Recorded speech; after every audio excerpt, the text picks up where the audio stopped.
ભુજના ખેંગાર પાર્કમાં એક વોચમેન રાખવાની નાગરિકોની નગરપાલિકાને વિશેષ અપીલ। રિપોર્ટ બાય કરણ વાઘેલા, ભુજ। મારું નામ બલરાજ જોશી છે। અમે નિયમિત રીતે અહીંયા યોગા અને ફરવા માટે આવીએ છીએ આ બગીચામાં ખેંગાર પાર્ક। જે રીતે વાત કરી તો જે અટાણે રાજાશાહી વખતનું એક લોકોને ગિફ્ટ આપવામાં આવ્યું છે ને આજે એને જોઈને આપણું પણ મને એવું થાય છે કે આજે આટલા બધા કરોડોના ખર્ચે કરે ને કાંઈ ઝીરો આપણે જોવા મળે છે। અને અહીંયા લોકો સવારના યોગ કરવા આવે, સવારના યોગિંગ કરતા હોય છે। એના માટેનું શું આખું માર્ગદર્શન છે? મારું માર્ગદર્શન અને મારો અભિપ્રાય એ છે કે ખરેખર અહીંયા લોકો પોતાનો જે શરીર છે એને તંદુરસ્ત રાખવા માટે આવે છે, પરંતુ ગંદકી અને તમે જુઓ છો આ પરિસ્થિતિ, મૂતળીની પરિસ્થિતિ જુઓ, પછી વોચમેનના અભાવે જે પ્રાણીઓ, ગાય, પછી આંખલા, હવે ઘોડા આવવાના શરૂ થઈ ગયા। ઘોડા આવ્યા, એ જે કૂતરા ઘોડાને દોડાવે અને જે ભયભીત લોકો થયા હતા બગીચામાં, એની કલ્પના કરતા અમારી દુર્જા જૂટી જાય છે।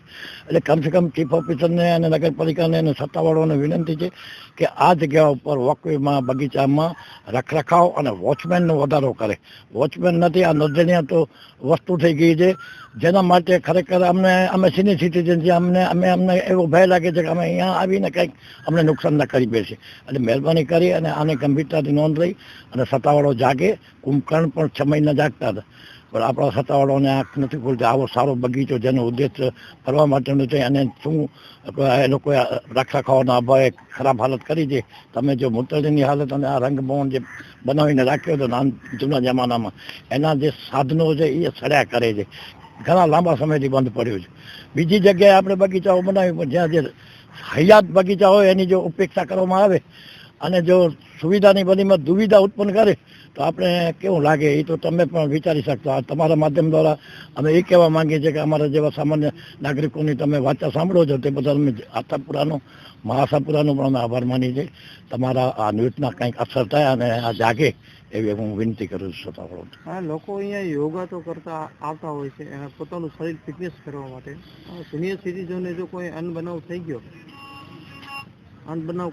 તો એનો જવાબદાર કોણ રહેશે? આજે તમે ઘોડાની વાત કરી ને ઘરો કદાચ કોઈને ઈજા પહોંચાઈ ગયો તો એના માટેનો જવાબદાર કોણ રહેશે? અરે દેખીતી રીતે જે રખરખાવ કરતો જેની જવાબદારી આવે એ સત્તાવાળો જવાબદાર થાય, કારણ કે ઘોડા અને કૂતરાનો એટલો બધો ભયંકર ત્રાસ છે।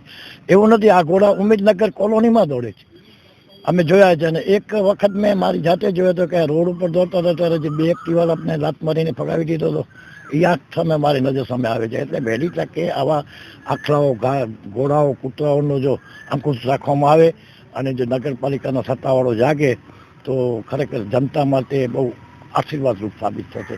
વધુ નુકસાન થાય તેથી પહેલાં આપણે જાગી જવું જોઈએ, કારણ કે વર્ષોથી આપણે જે રજૂઆતો કરી છે એ લોકોને કાંઈ પણ અસર થતી હોય એવું દેખાતું નથી મને।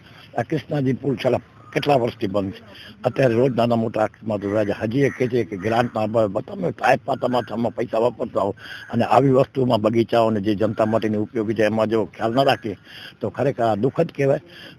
હવે લોકો એમ પસ્તાય છે કે ભાઈ આ નગરપાલિકા તો બીજાને પણ સારમાં એવી હાલત કરી નાખી છે।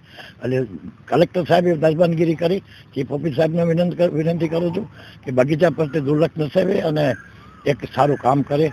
જે માટે મેં અગાઉ રજૂઆત કરી હતી કે સામે એક બગીચો છે ખેંગાર પાર્કની સામે, બીજો આપણા રાષ્ટ્રપતિના નામે છે, એ બગીચાની ઉપેક્ષા તમે જુઓ તો તમને નવાઈ લાગે, કારણ કે લાખોના ખાતે બનેલો છે, પણ રખરખાવના અભાવે ઉજ્જવળ જંગલ બની ગયો છે, જેનો રાષ્ટ્રપતિના નામે આપણો પહેલાં રાજેન્દ્ર બાગ કહેવાય છે।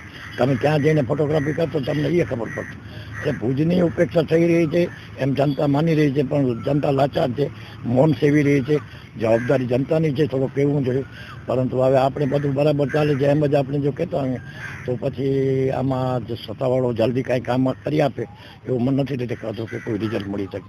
એટલે તમને વિનંતી છે આપણા માધ્યમ દ્વારા અને ઉગ્રવાદી રીતે જો રજૂ કરવામાં આવશે તો કાંઈક રાહત મળશે એવી અપેક્ષા રાખીએ। આર્ય કન્યા ગુરુકુળ પોરબંદર 90 એકરમાં ફેલાયેલો વિશાળ ધોરણ 5 થી લઈને 12 સુધીનું ઉચ્ચ ગુણવત્તાયુક્ત શિક્ષણ પ્રદાન કરતું ગુરુકુળ। સ્થાનિકની કન્યાઓ માટે કેજી થી લઈને ધોરણ 12 સુધીના શિક્ષણની સુવિધા। અહીં ગુજરાતી અને અંગ્રેજી માધ્યમો પણ ઉપલબ્ધ છે। ગુરુકુળમાં કોમર્સ અને આર્ટ્સના વિષયોમાં ગ્રેજ્યુએશન સુધીના અભ્યાસક્રમની વ્યવસ્થા પણ છે. અભ્યાસની સાથે સાથે વ્યવસાયિક અભ્યાસક્રમો પણ વિદ્યાર્થીઓને પૂરા પડાઈ રહ્યા છે. અભ્યાસની સાથે દરેક પ્રકારના ખેલમાં વિદ્યાર્થીઓને કોચિંગ પૂરું પાડવામાં આવી રહ્યું છે. અહીં વિદ્યાર્થીઓને અભ્યાસની સાથે વેદ ધર્મગ્રંથના અભ્યાસ પણ અપાઈ રહ્યા છે, જેથી આપણી સંસ્કૃતિ ઉજાગર થઈ શકે. ગુરુકુળમાં અત્યાધુનિક ઢબે શિક્ષણ અપાઈ રહ્યું છે, જેથી છાત્રાઓ સમય સાથે તાલ મિલાવી શકે. અભ્યાસની સાથે સાથે સારા સંસ્કારોનું સિંચન કરવું તે ગુરુકુળની વિશિષ્ટતા છે, પરંપરા છે.